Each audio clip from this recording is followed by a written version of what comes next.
These are fourth grade problems for math fluency and problem solving. These are our Ohio books, and it's dealing with adding and subtracting decimals.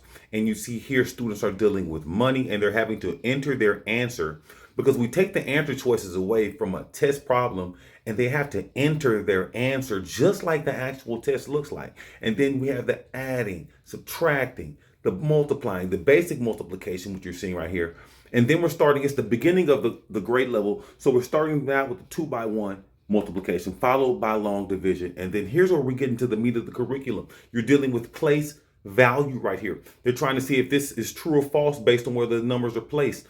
Right here, students are having to come up with all of the factors for 27. These are actual problems that we pull out, and this is just our warm-up. Here, you're dealing with place value again. Here, you're dealing with comparing numbers. These are actual problems again.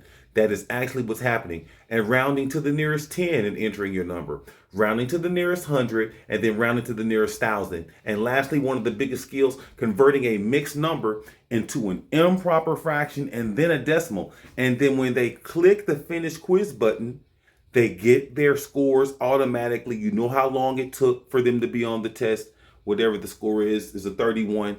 I was just guessing, but you get that automatic data. We have the teacher grade book, and this is how we support learning at a high level. No other book is going to give you this much practice so your students can have the practice they need to reach, because there's so much to learn, and we give them enough practice to learn everything. JohnsonLearningSystems.com, $20 for our book, and we'll take your math scores to the next level. Let's go.